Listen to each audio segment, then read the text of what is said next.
Testing 1 2 1 2. Good evening. Good evening, Mr. Lebo. Yeah, Good evening. good evening. Good evening. Are we good? Are we good? Yeah. Great. Yes. Great stuff. Great stuff. Oh, I think we can get on with it. I think we will implement what the suggestion last week that was made, that we leave the questions for last, so we are able to have time to cover what we need to cover. As I said, today I want us to do a revision of the session that we did not record. I think it was on Wednesday. So we'll be talking about currency intervention, inflation expectations, the yield curve, and of course the monetary policy reports. Just continue basically where we left off to see how our policy basically evolved between 2019 and 2020, going into the coronavirus pandemic. So let's see, where do we start? I think let's start with the currency intervention. Currency intervention. Let me go to the chart here. Does anybody remember what currency intervention is? Currency inter. Let's get everybody in.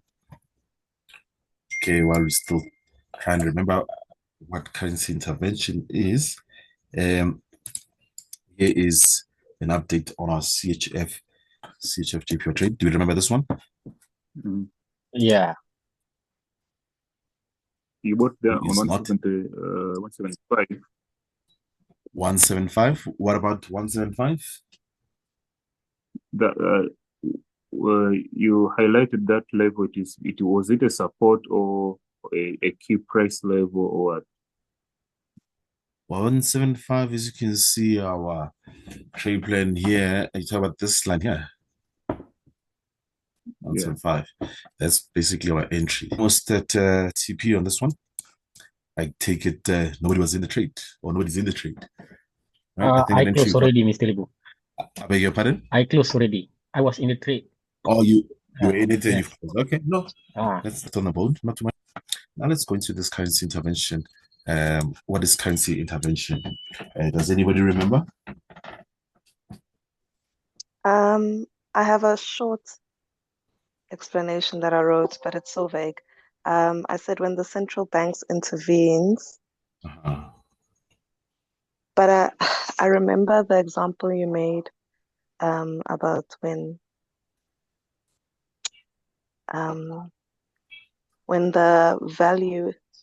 the value of the currency is devaluing too quickly. Yeah. I think it was Japan or China. Mhm. They will get their brokers to either sell off the dollar. Mhm. No, spot Yeah, on. but someone can add. Does anybody want to add on to that? Goodness. Azania, did she miss anything? No, exactly. That's spot on, right? So that's exactly what currency intervention is. You know, this is when I said countries or economies such as, Japan and China, these are large manufacturing and exporters. So they do benefit from a weaker currency in comparison to, say, the dollar, right? This will definitely boost their exports. Now, it's not always the case. There are times in the market where the value of their currency devalues rather very quickly within a short period of time, and that is not good for any economy. It does destabilize the financial markets. So when it does become a concern, they will come in and intervene as the Bank of Japan, and sometimes in conjunction with the Ministry of Finance. right? So when they when they do intervene, this is not some surprise, right? It would have been communicated well in advance, right? So they will give us forward guidance, although use a monetary policy tool called forward guidance. Do you remember what forward guidance is? So what forward guidance basically simply is it's a relatively new tool used by many central banks. It's now when they come in and communicate quite effectively hopefully effectively, what their economic outlook is, what they'll communicate their policy intentions, their expectations on inflation, um, what else? Their GDP figures. They'll give us all those projections to try and so that's basically now what forward guidance is.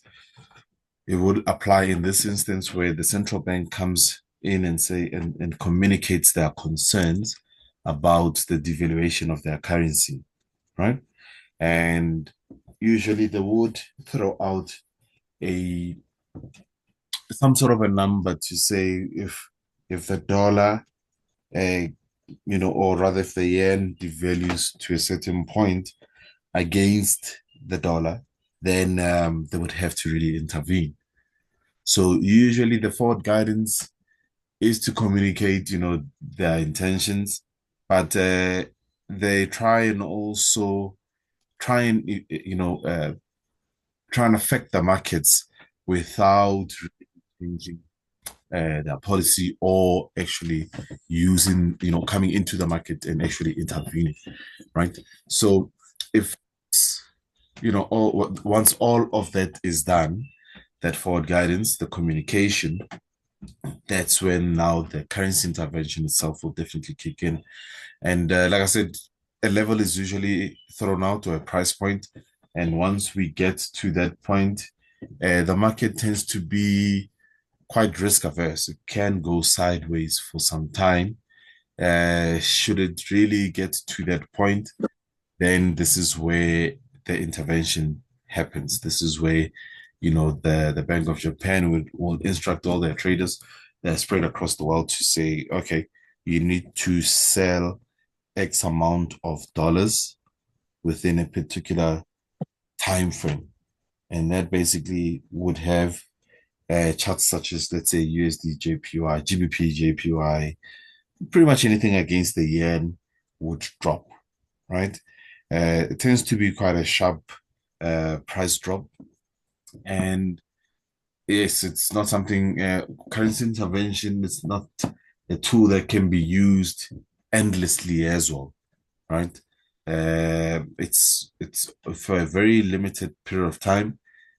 And the whole point of that is to slow down the pace of currency devaluation, if I can put it that way. Does that make sense? Yes. So they Yes. usually inform the people that they're going to do the currency intervention. They're Yes. going, so 100%.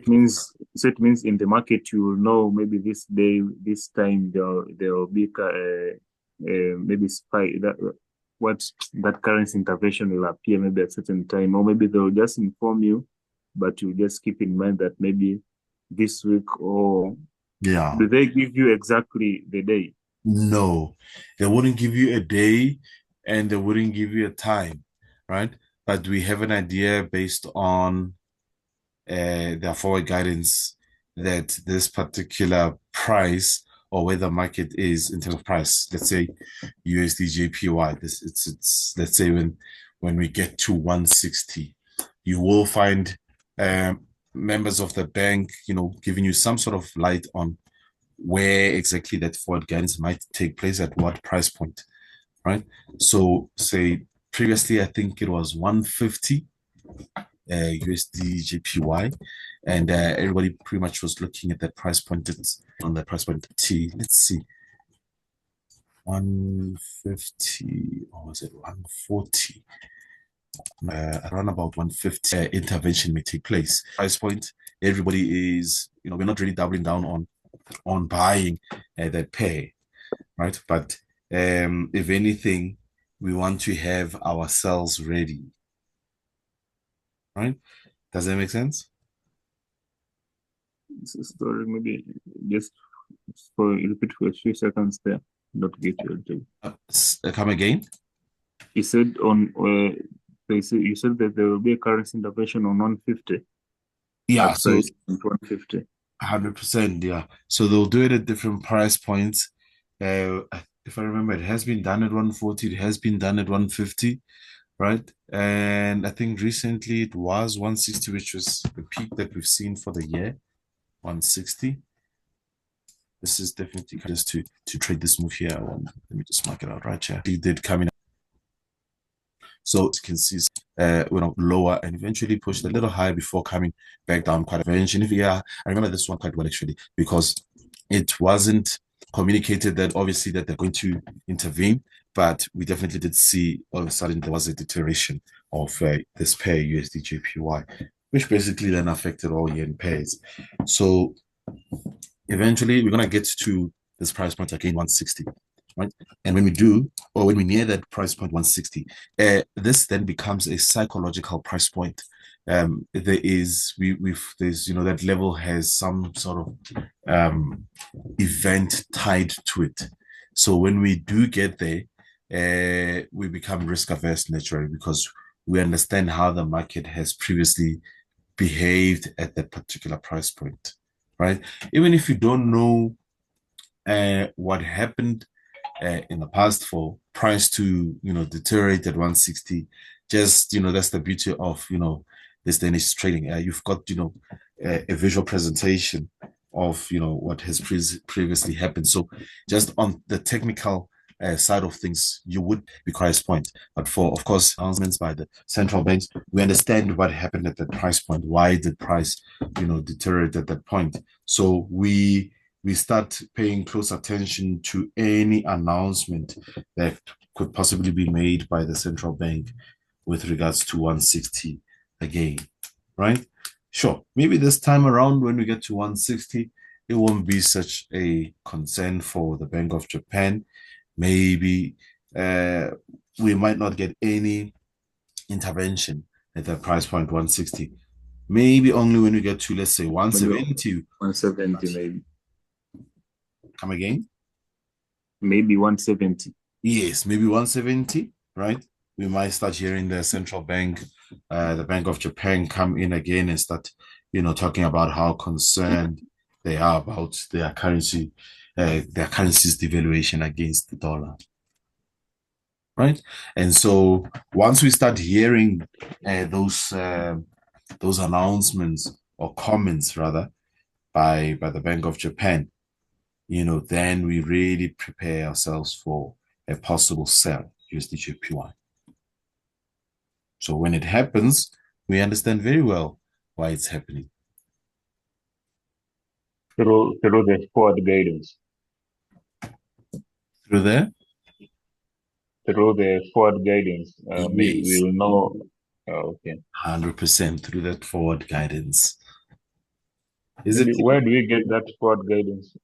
On their website, it will definitely make headlines. It always does as well.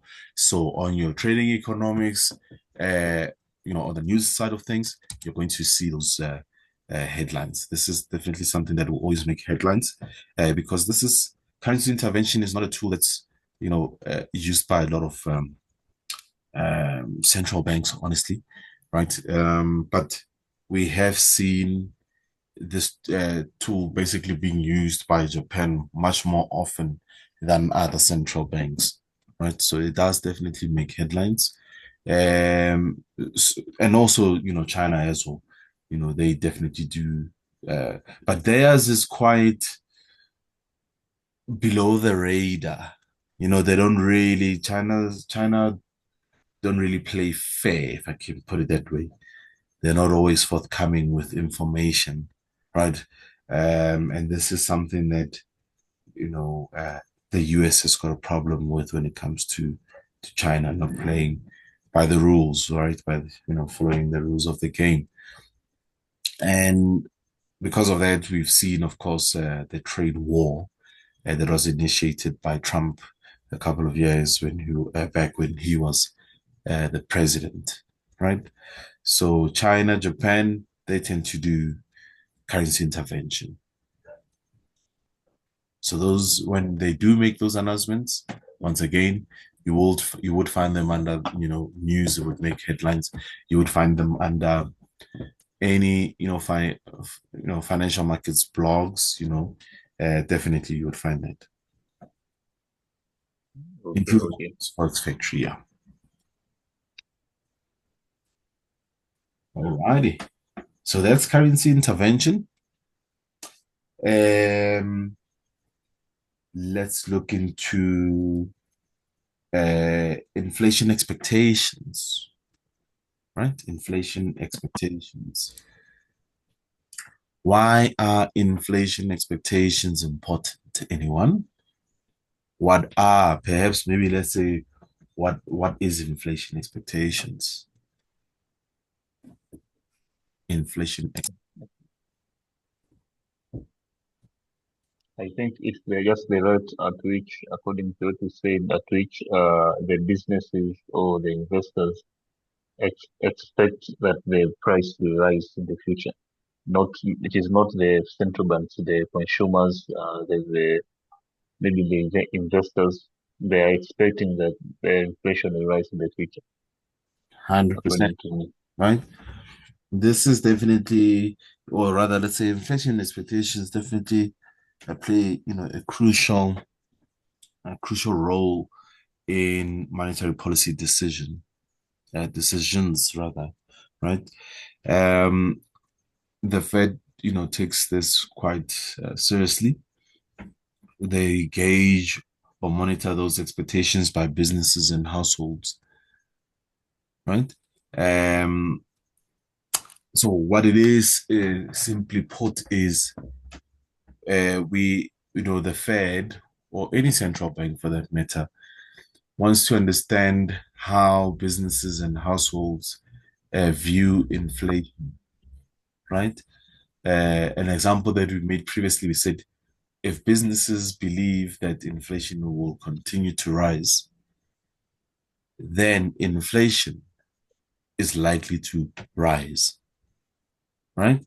And so the Fed then, has to do something, or the central bank has to, adjust their monetary policy in order to get those inflation expectations in line with their 2% inflation target, right? So the central bank can basically affect inflation expectations in two ways.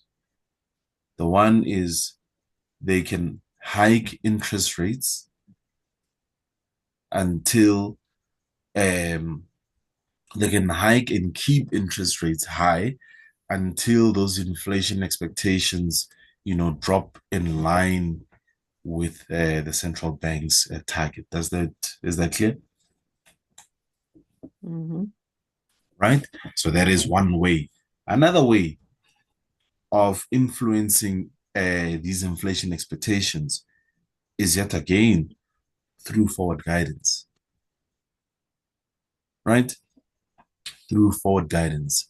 If you remember, we read the policy statement by the Bank of Canada, where it was quite nice, slightly lengthy, but very clear and precise on their outlook. It gave us, the current state of the economy, and it gave us, projections, right?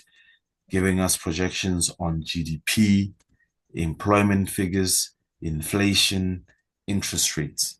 Those are projections, right? Some will say economic outlooks, right? Those are important because it does shape inflation expectations. So when businesses and households read these projections and they look at what the central bank projects for the year in terms of inflation and others for this year, for next year, and in the longer run, that definitely does influence inflation expectations. So, for example, if the central bank projects that this year inflation will be at 2%, or let's say maybe 2.2, next year 2%, the following year maybe 1.9, and then in the longer run 2%.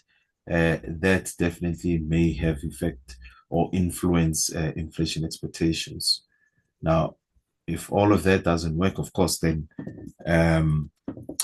interest rates are likely to rise even more if they're not already at that point where they have been raised quite significantly. Yeah. Yeah. Any question? Clarity seeking question? Yeah, maybe the question there I was asking,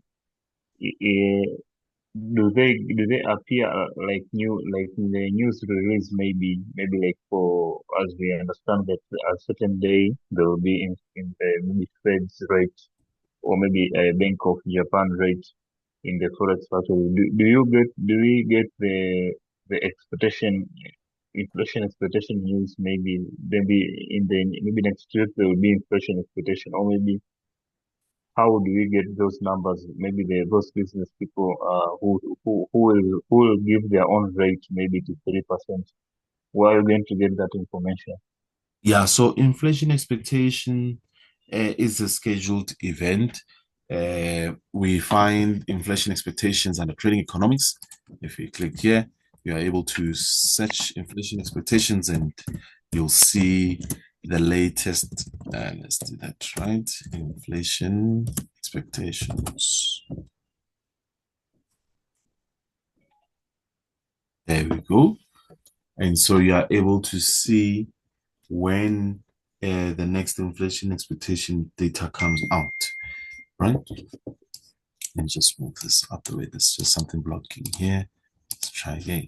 So you have the 5-year, the 1 year, as compiled by the University of Michigan, were confirmed at 3% in October 2024, down from a near 1 year high of 3.1% in September, according to the final figures. Right. So what we want to see is definitely a gradual decline of inflation expectations in line with the Fed's inflation target of 2. Right. So let's see how.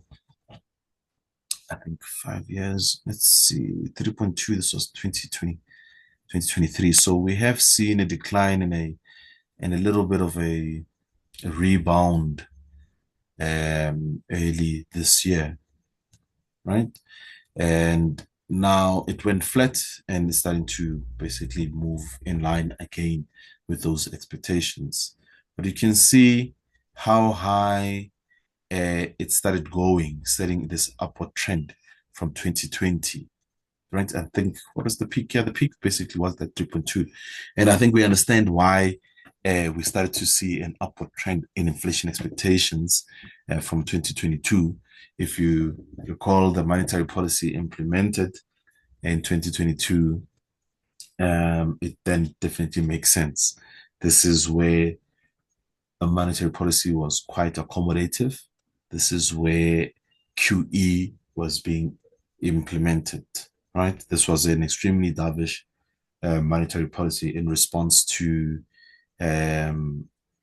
basically the coronavirus pandemic, leading to the stock market crash. Okay, so the next one on this one, when is the next release? This will be in, what month are we in? We're in the 10th month. So this will be November the 8th.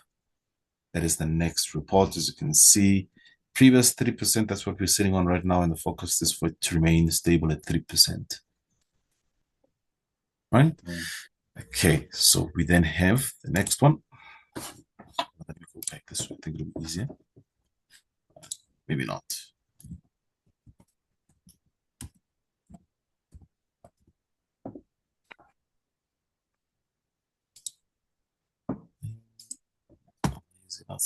Okay, there we go. Wait, the other one. So we've got the 5, the 3.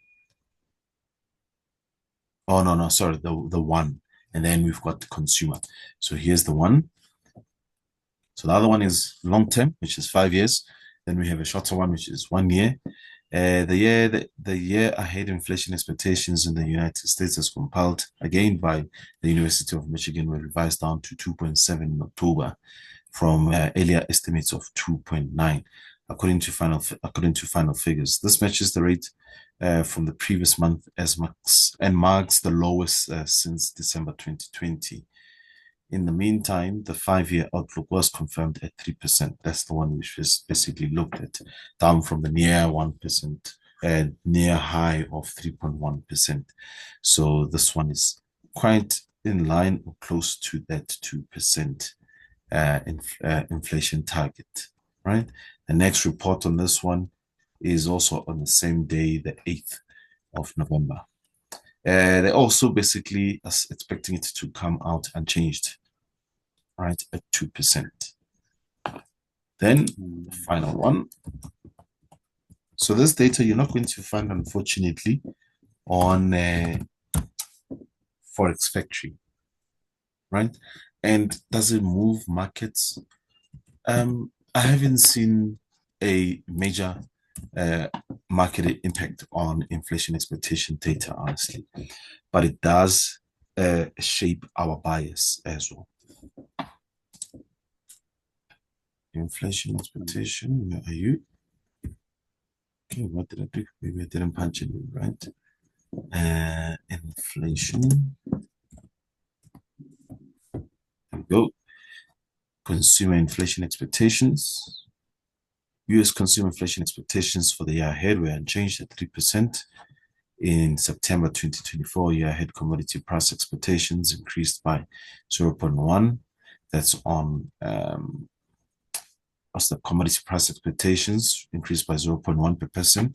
For food, 4.5, and remain unchanged for the cost of college at 5.9. So basically breaking down the components of, inflation, right?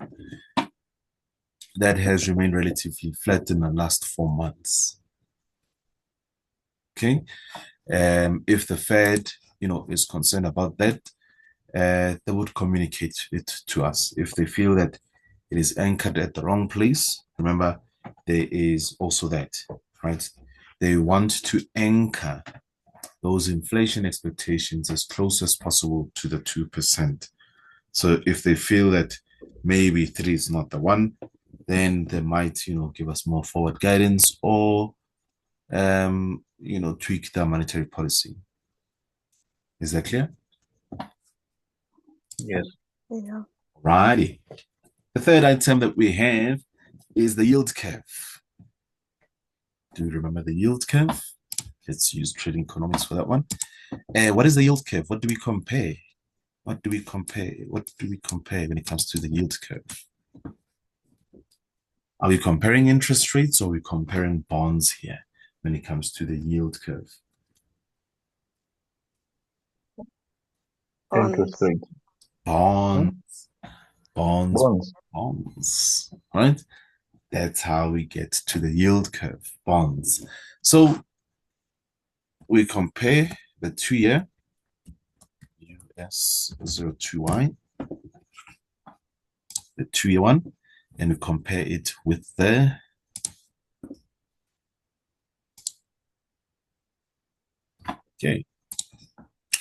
purple line. Who's who here? Purple line, 10-year. And the one in the candlestick format is the 2-year, right? Let's zoom out. Let's see what do we have here. Let's see if it will make sense. Let me use the weekly chart. Just want to see if that could be reflected. Okay, 2022, the 2-year, as you can see, has been outperforming the 10-year. Now, remember what we said about bonds. We said there's 2-year, there's 3-year, there's 5 years, there's 10-year, there's 20, there's 30, right? Under normal market conditions or economic conditions, we would have a higher return on investment the longer the investment. You follow? You would expect a higher return on investment on longer term investments.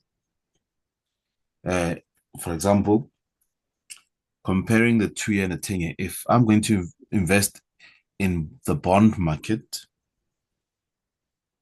10 years, I would expect a higher return for the 10-year than the 2-year. If I'm going to basically borrow you money for a much longer period, I would expect a much higher return on the money that I'm going to be lending you. Make sense? Fair, right? So that is normally how it would play out. The 10-year tends to yield more because a lot can happen in 10 years. But if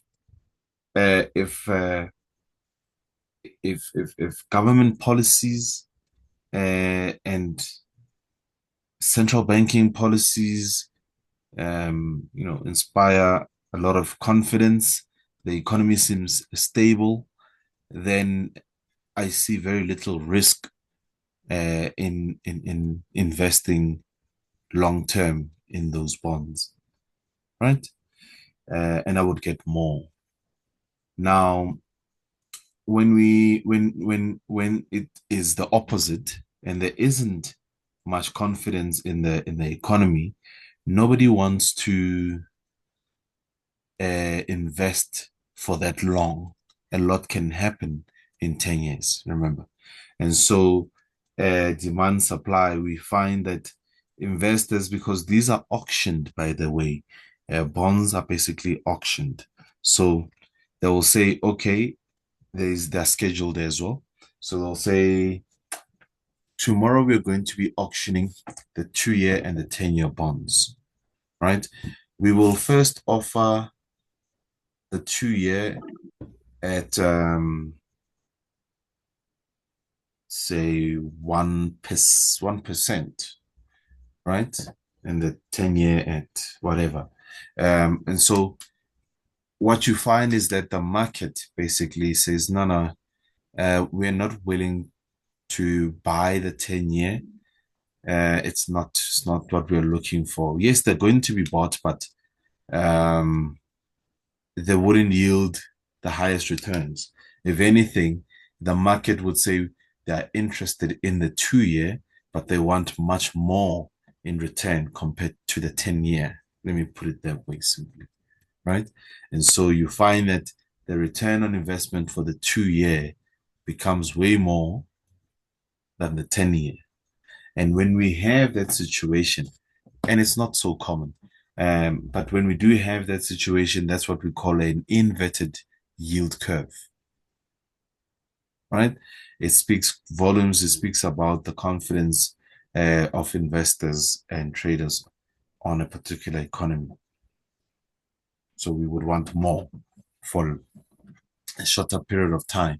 And we said, whenever we have an inverted yield curve, it tells us it's an early warning alarm for a possible recession, right?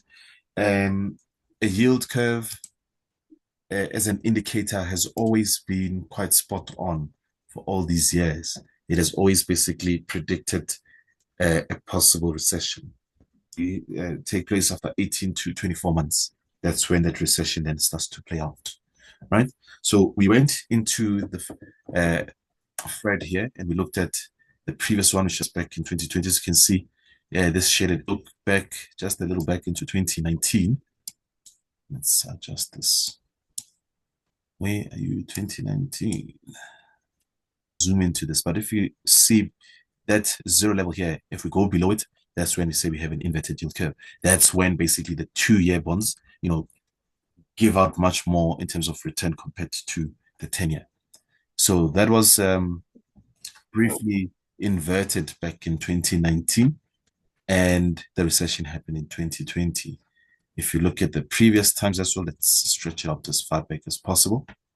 We have seen an inversion as well, 2006. This was what, February, and yet again in November 2006. And then we basically went into recession, right, in 2008, all the way into 2009. Another recession.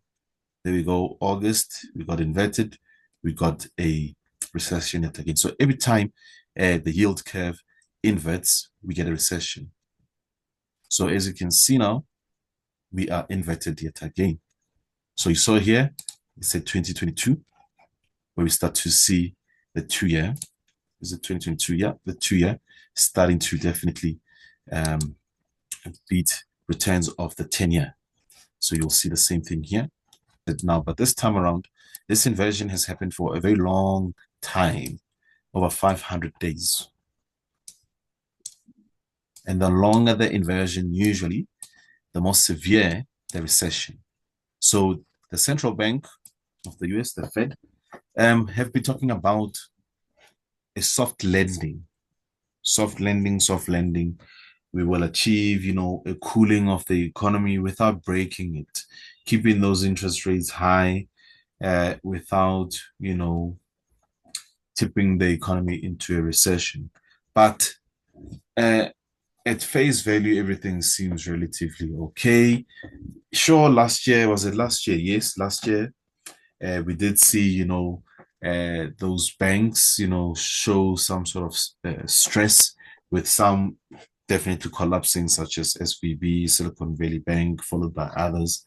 And yeah, that since has quietened down, but the alarm is going off, right? It's contradicting what the Fed is saying, or what they're trying to achieve in terms of the soft landing. Soft landing, basically, yeah, not breaking anything in the process while they cool off the economy. But your inverted yield curve has been inverted for a long time. And the theory behind this is that when the yield curve uninverts, that's when the recession is highly likely going to take place. Okay, so let us see. Well, nobody knows, of course, when exactly the recession could take place. If you remember, there's a movie called Big Shot. Has anybody seen that movie, Big Shot? Me, I've just heard it. Right? I've not seen it. Yeah, I've not seen you want to watch that movie, The Big Shot. These are movies that I really love.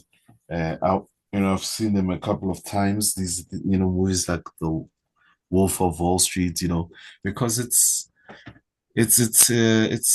what we do. So I enjoy such movies, right? So The Big Shot is based on a true story. The gentleman is still alive. I forget his name.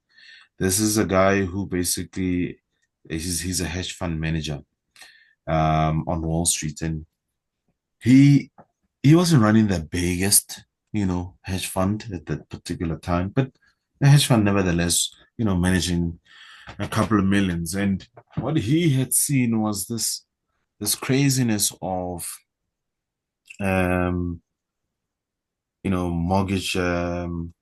mortgages. There was something, I forget what they call it. So all these banks were basically repackaging debt and selling it to investors, right? As a very fantastic investment, I guess asset of some sort. But he saw that it didn't make sense. The bubble was going to burst. Everybody. So basically, it got to a point where checks and balances, basically, by financial institutions were not followed, right? All in the name of greed and making money. Everybody wanting to beat the next person. This bank wanting to beat this bank's performance, and it got out of control. So basically, he saw this and he called it, but everybody was just laughing at him. All the ones that were making money out of thin air because of this thing was, and that didn't take him serious. And he said, you know what? I need to be positioning myself for the biggest recession likely to take place. So he went and borrowed and borrowed and borrowed, um, you know, in the millions, right? To keep his positions, his sell positions on these banks, basically seeing a big possibility of these banks collapsing, right? And so your Morgan Chase, your you name them, JP Morgan, all these banks. What's this other one? There's something Brothers. What's that bank? Something Brothers. I forgot it. That was one of the Lehman. Is it Lehman Brothers? I think it was called Lehman Brothers. He basically was shorting all their stock, right? To the tune of millions. And indeed, yeah, he was at the end, he definitely was correct, right?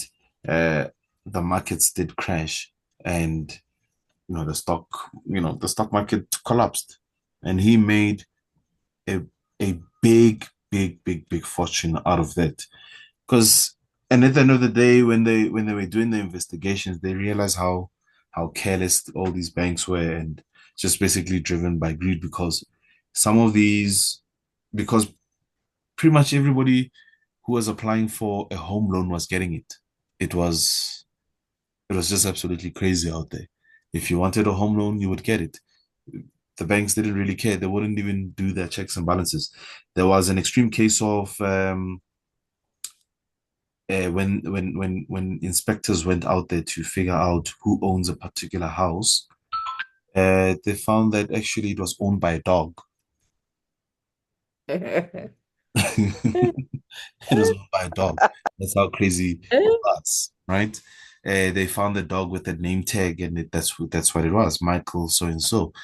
That was the dog. The dog owned, some properties. So that's how uh, relaxed these banks were, just trying to beat everybody in terms of home sales. And so at that time, it was the best time. Everybody had, on average, an American had, 2 homes, right?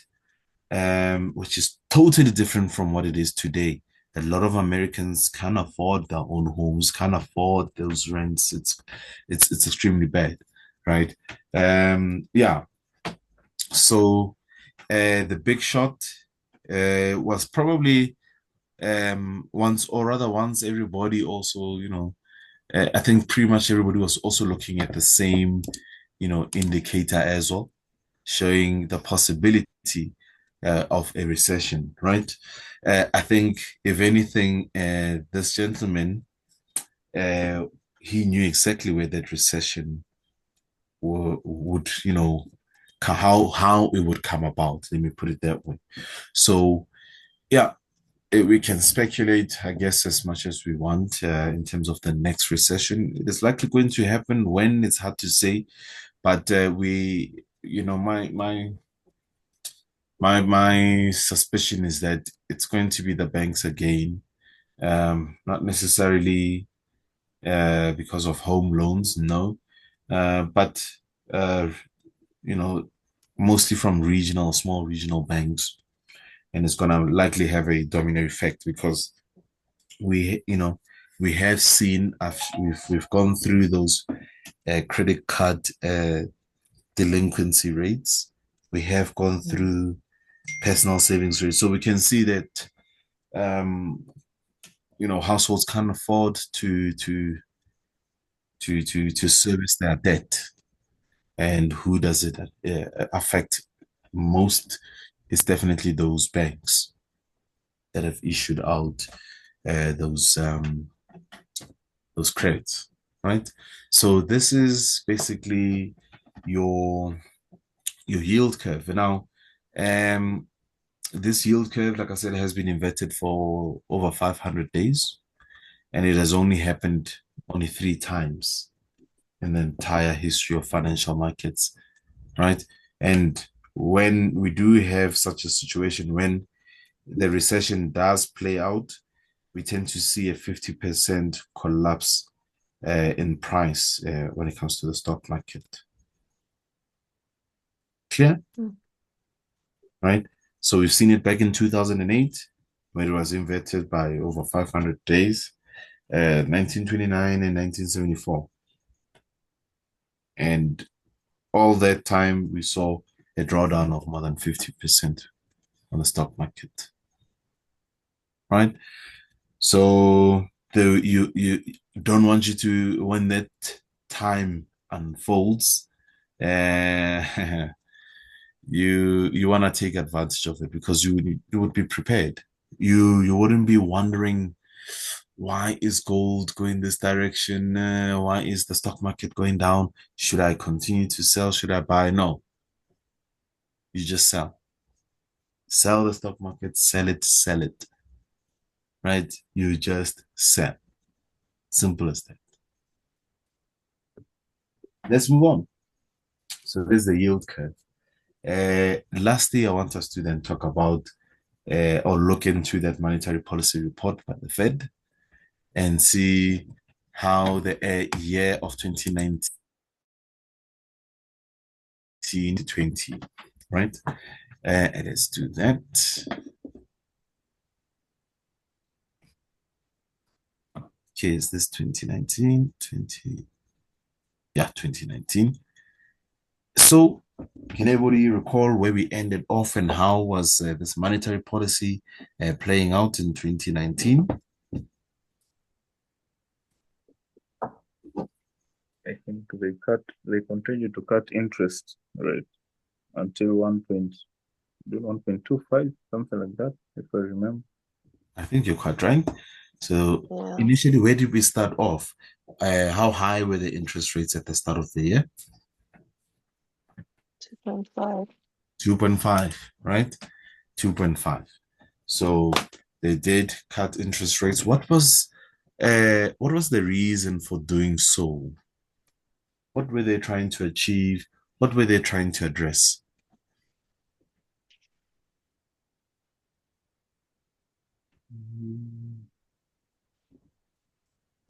From 2.5%, they're trying to achieve. Why drop the interest rates? What's the purpose of it? Were they trying to slow down the economy or increase or expand the economy? What were they trying to do? I think inflation was going down. That's why they It's going down. yeah. Mhm. Was it above 2% or below? What was the question again? I lost you there for a minute. Why was the central bank lowering interest rates, right? What were they trying to achieve? We started off The at two. economy, Mhm. it was going down. So they're trying to improve the activities in the economy 100. by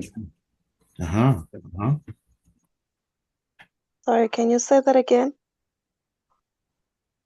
the economy was slowing down.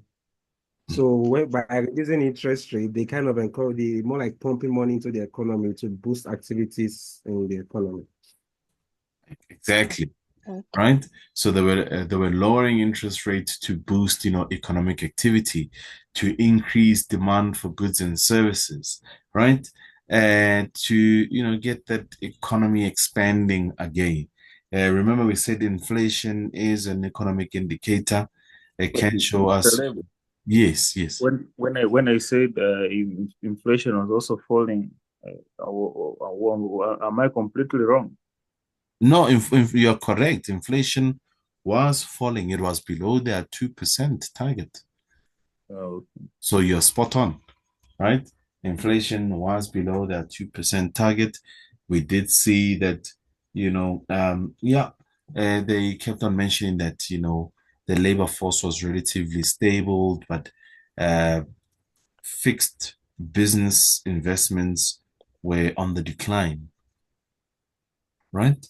And eventually then they started to even add to that statement and say fixed businesses and exports were, weak, right? So they would tweak their statements by changing or adding some few new words, right? And like I've been saying all this time, that you want to pay close attention and read it more than once, these statements, right? Because the Fed or the central banks tend to say, especially the Fed, they say a lot without saying much. They don't want to put themselves in a corner, right? So they say a lot without saying much. So yeah, September interest rates were cut by 25 basis points. I remember September from 2.25 to 2%. At the time as well, the IMF was reporting on the slowdown of the global economy. So basically, the IMF, your International Monetary Fund, also at the time, let me see if I can get to the IMF's website. Remember, the Fed always says that they will tweak or adjust monetary policy if necessary, based on global economic developments and economic outlooks by financial institutions and research centers, something like that.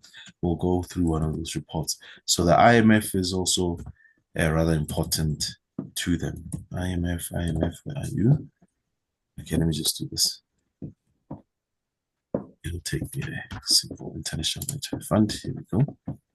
And so if you do look at 2019, you will see that the IMF had revised the global economic outlook, seeing basically it wasn't this economic slowdown wasn't just only unique, seeing that developed economies were definitely slowing down, right? Just launched World Economic Outlook last week. If you look at Forex Factory, you would have seen that they were in I think it was a 2 or 3 day conference of some sort or summit. And what I did see, I wasn't following it closely, but I did see a familiar face. It was one of the heads of the central banks. Can you take a wild guess who it may have been? Did anybody see that maybe, or see or watch one of these recordings by IMF? No one? Christine. So Lagarde. What central bank does she head? Christine Lagarde. The European. Oh my God. Exactly. The ECB, European Central Bank. Right? So this is where you want to spend some of your time. Under publications, where is it? You want to look at basically your world economic outlooks. They do definitely help shape your medium to long-term bias on the economy. As you can see, this is the latest one. Policy pivot, rising threats. So it's a bunch of highly experienced and educated economists who put these things together, right? So you definitely want to read on that. So back in 2019, if we were to go back as far as possible, they were basically showing us a revision, basically, of and a revision downwards of the global economy, right? So on the Fed basically saw indeed that the economy was slowing down and started cutting those rates. So we saw that they cut in September, October. We start to see, they were basically 4 unscheduled meetings in October. So this was released on the 11th, but let me go back. So this was released on the 11th, but the normal meeting would have been the 29th and the 30th, which definitely also did take place. But we had an announcement or a statement released way earlier before the usual scheduled meetings. Now, that is quite telling, right? Why would they have an unscheduled meeting? There must be something rather significant taking place that compels them to definitely meet way before the scheduled date, right? So here, quite they start off quite the same, consistent with this January 2019 statement regarding monetary policy implementation and balance sheet normalization. What is balance sheet normalization again?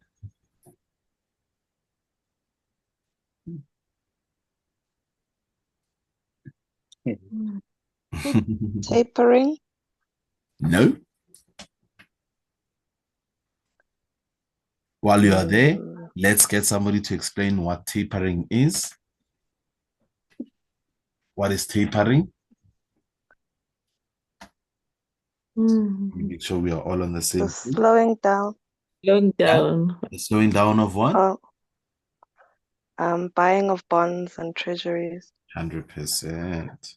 Right? Eventually stopping. Eventually stopping. Give yourself a hug, okay? Wait, under balance sheet, I wrote normalization. Why did I write that? Yeah, balance sheet normalization.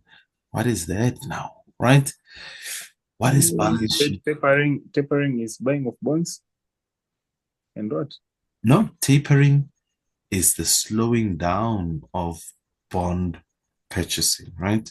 It is the slowing down of basically QE. That's tapering, right? You're slowing down, you're buying by the billions, you buy less and you buy less and you buy less, and then you eventually basically stop. Right? Okay. That's by the who are buying the government. Central, yes. So the central bankers, they, when they're running QE, where's my pen now? Okay, when they're doing QE, that balance sheet keeps on growing and growing and growing and growing and growing.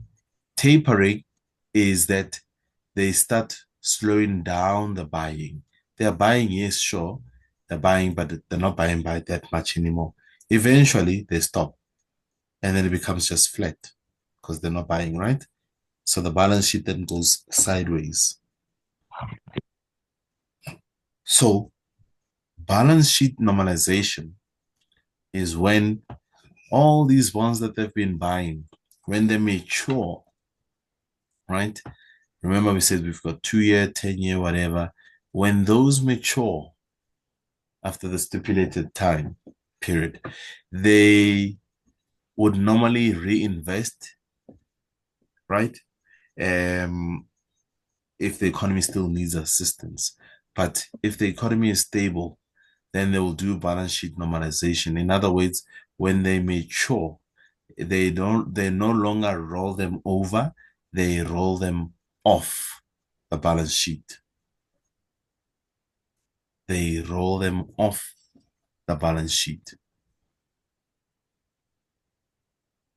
Right? Does that make sense? So the balance sheet normalization it starts to come down. That balance sheet starts to come down. Clear? Can we not say that the opposite of QE? I beg your pardon? I said, can't we say balance sheet normalization is the opposite of QE? Yeah. It is. Right? It would be, but I guess QE is quite, I would say, extreme, right?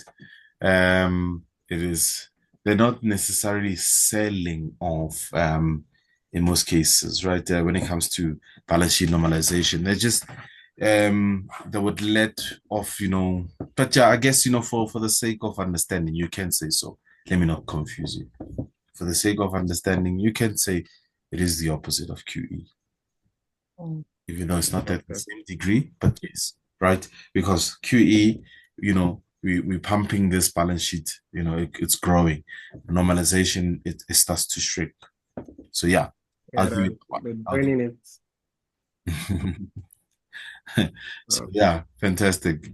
Well, we can definitely describe it in that way, right? So they say Regarding the monetary policy implementation and balance sheet normalization, the committee reaffirms its intention to implement monetary policy in a regime in which an ample supply of reserves ensures that control over the level of federal funds rate and other short-term interest rates are exercised primarily through the settings of the Federal Reserve's administered rates, and in which active management of the supply of reserves is not required. Yeah, it's a bit of a mouthful and maybe confusing. We're not gonna go too much into detail, but with time it's going to make sense. To ensure that the supply of reserves remains ample, the committee approves by notation vote completed on October the 11th, 2019, the following steps. In light of recent and expected increases in the Federal Reserve's non-reserve liabilities, the Federal Reserve will purchase treasury bills at least into the second quarter of next year in order to maintain over time ample reserve balances at or above the level that prevailed in early September 2019. So there definitely was a liquidity issue here, right? And so the buying of treasury bills. Remember, we said the interest rates at this particular point, we need to figure out. The last cut was to 2%, right? So we have something quite significant taking place, right? They're cutting, or rather, they are starting to buy those treasury bills. Testing 1 2 1 2. This thing is stuck. What's going on here? Can you hear me? Can hear you. Okay, that's great. I'm just trying to move my screen, which is not working. Okay, I'll give it a sec. Yeah, there we go. Normal. Let's see if I can move the screen. Okay, I can. So treasury bills, now they're being bought. In addition, the Federal Reserve will conduct term overnight repurchase agreement operations at least through January of next year to ensure that the supply of reserves remain ample even during periods of sharp increase in non-reserve liabilities, and to mitigate the risk of monetary market pressures that could adversely affect policy implementation. By the way, who was able to watch the session by Dumisho last week, Thursday? Remember Thursday after our session, I think it was Thursday. Yeah, Thursday. We had Dumisho do the free session. I think it had to do. I forget what the heading was for the topic. Dumisho. Did anybody attend? Yeah, I attended I it. saw the meeting link, but I couldn't attend it. Even that I was still on the way coming home. Okay.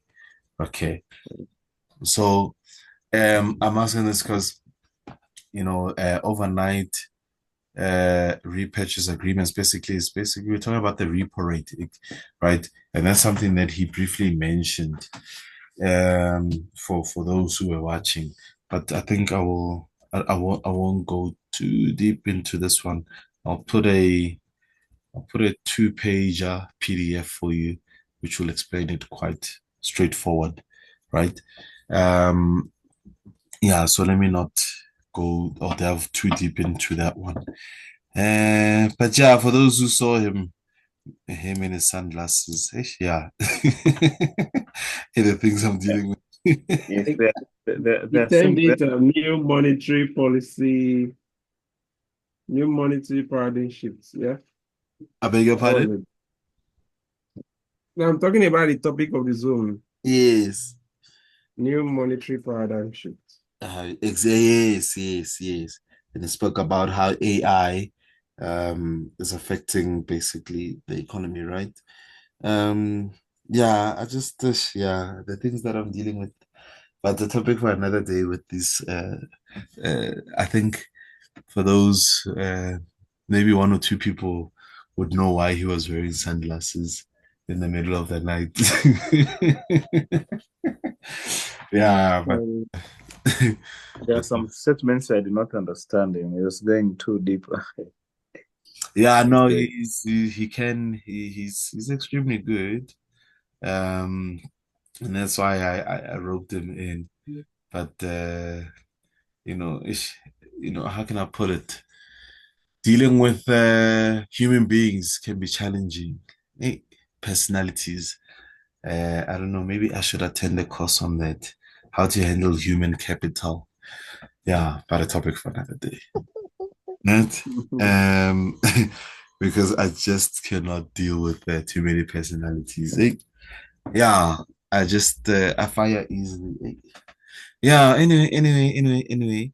These actions are purely technical measures to support the effective implementation of the FOMC monetary policy and don't represent a change in stance of monetary policy. But they're talking nonsense there. They're saying it doesn't really affect the stance of monetary policy. It's a big change.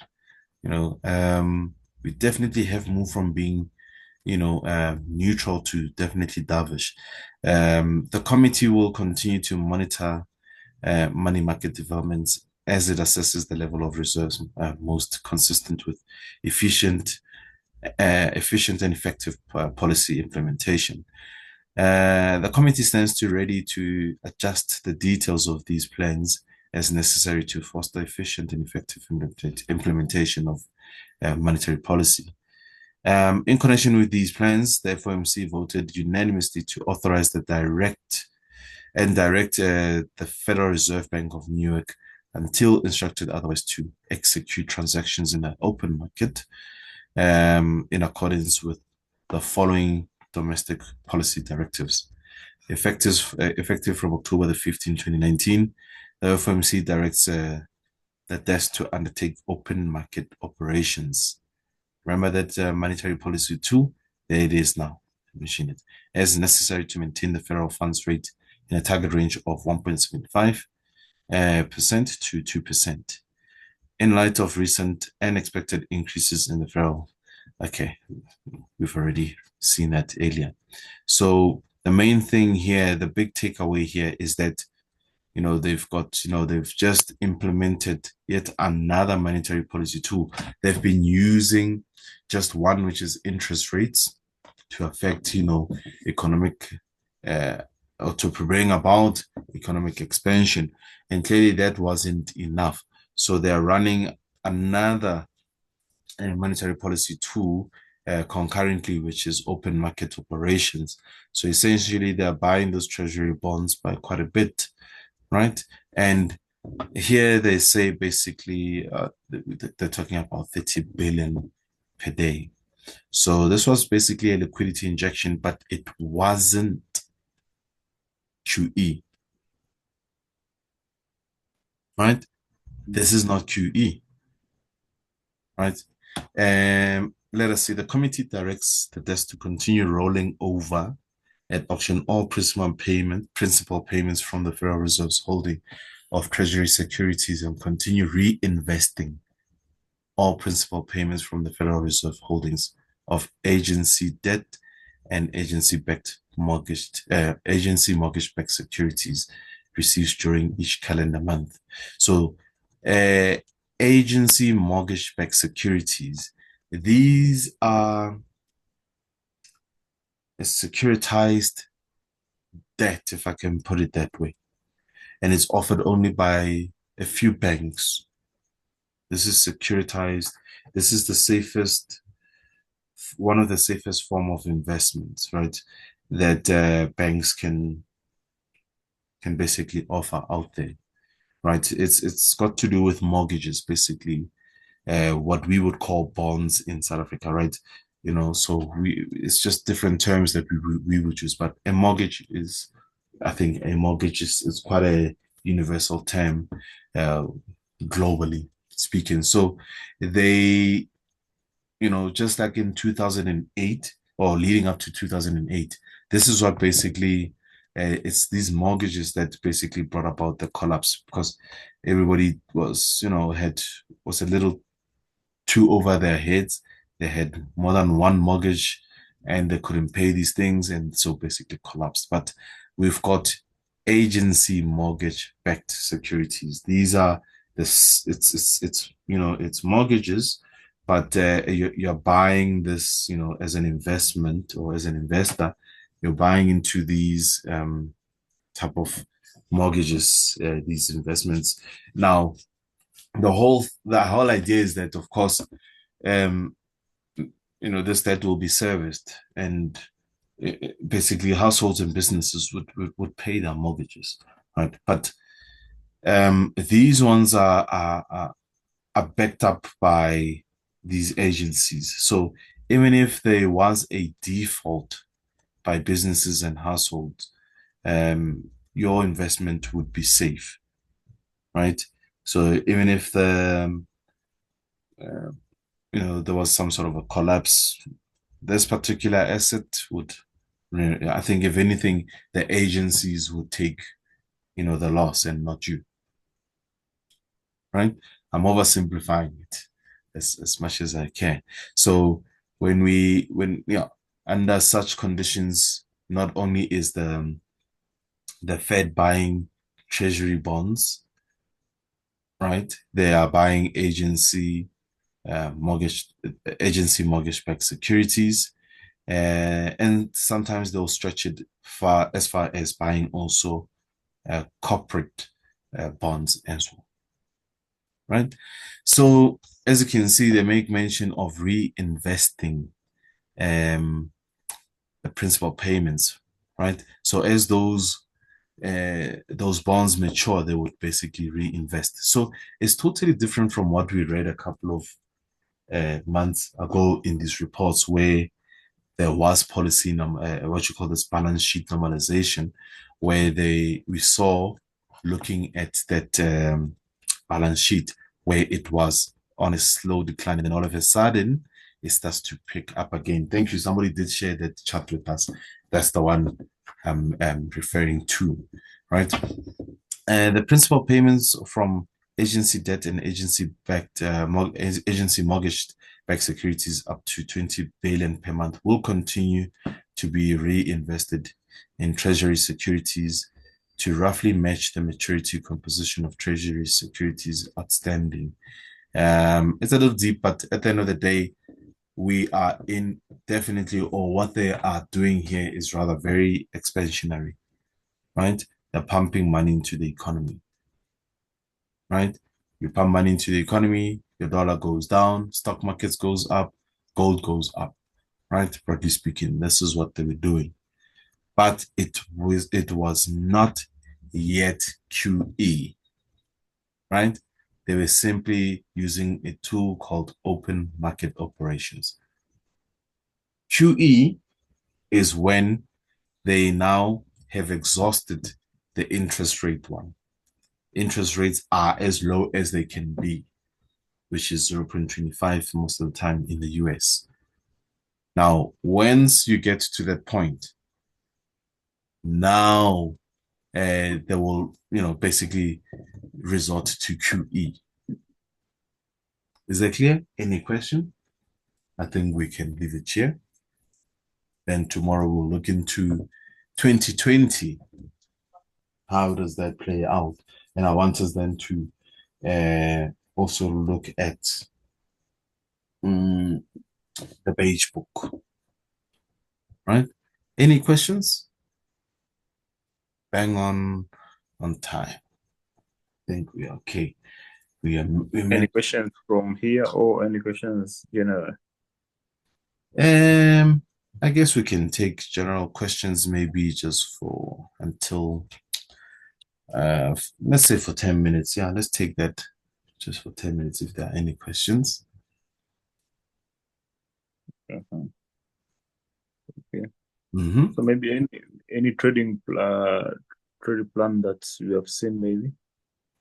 Any trading? Not yet. Not yet, honestly.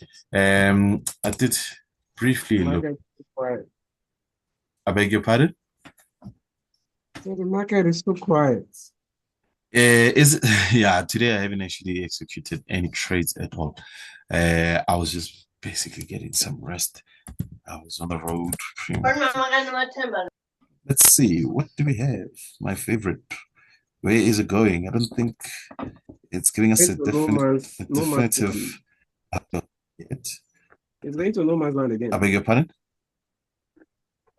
Struggling to hear you. Struggling to hear you. Hopefully it'll correct itself. What's going on here now? But I've had so much rest that I think I'm gonna struggle sleeping. So look into the charts and see what's going on. We did say, I think last week I did send out a message and said buys above 27.40. Am I right? Buys above 24, not 24, man, 27.40. But it seems like we are tiptoeing around that point.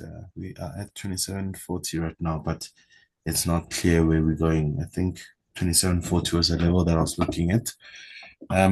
Give me some time. I'll look into this. Let's delete. Brief one. Delete. What's going on? But what we're looking for now, add on to the NFPs on Friday. Oh, did you just mention NFP? Yeah, isn't it on Friday? Yeah, it's on Friday. NFP is on Friday. All right. That shows how long we've been here together. Because now this will be the second NFP talking about.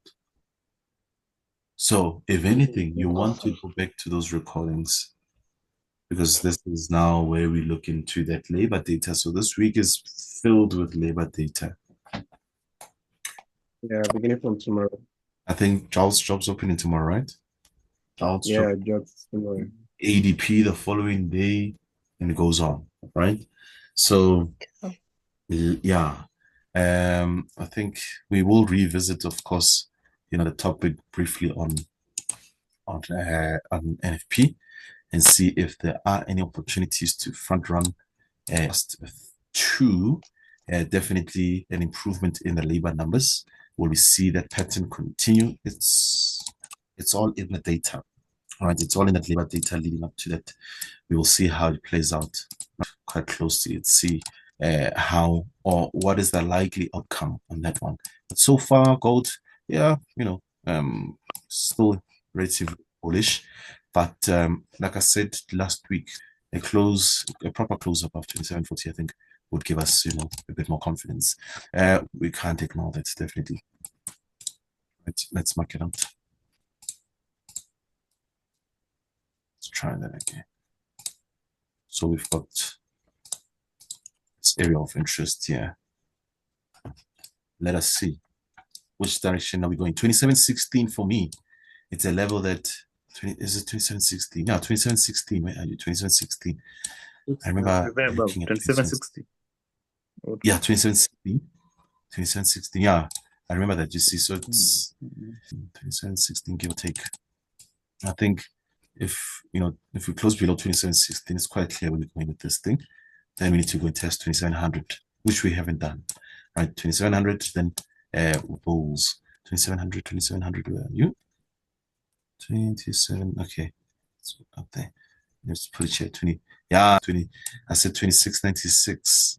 26.96, right? That's another level that I'm looking at. So between 2700 and 26.97. But yeah, this is just a preliminary, I guess, analysis. If you can add to this if you do see something. But we are, of course, still very much bullish on this one, right? We could play into that, go and test those highs one more time. We could see something like that, right? Should we fail to close above 27.40, basically to about the 27.30s, and then maybe rebound to test those highs. Okay, but of course, in the short term, close above 27.40, those are in control as they have been run about since the 23rd. Then you can buy it to test those highs, 27.56. Yeah, but fundamental-wise? Fundamentals, nothing significant out there yet. We still have, of course, the Middle East war. Tensions are still, elevated. Gold will still be favorable in this instance. And yeah, anyway, that one. I sorry to interrupt. I heard that Israel has struck Iran. Maybe if you have read to that information, then Israel told Iran that if you want to return back, then you're going to, and I think they are going to be a big war. So I think they airstrike them on Friday or Saturday, something like that. Mm-hmm. Yeah, Yeah, I yeah. heard that So one as well. and also they also warned them, if you want to retail, then which word can I use? If you want to return back, Yeah. then they're going to be more worse. So like they have threatened them, they have struck them as well as threatening them. Yeah. No, that's quite significant. So that definitely, I don't see gold losing significant value in a short period of time. This war definitely would keep prices elevated. This war would definitely keep these prices elevated. So I think we have more reason to remain, bullish on gold than selling it, honestly, right? So if there's going to be any sell, it's just like we said last week, it will be a technical corrective move, right? To just basically looking for fair value to just continue what we've been doing, which is buying gold, Mhm. right? That's all it is. And also the labor, the jolts opening, the NFP and everything, I think it will also affect That too, people's pay. that too may affect price of gold. It can be, if we didn't have the war, then that data as it comes out would be, relatively easy to engage. I'm talking about the labor data, right? So we've got this, major geopolitical event taking place. Elections are around the corner as well.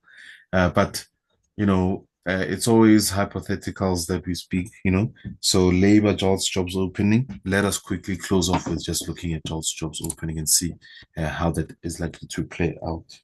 What are the forecasts basically?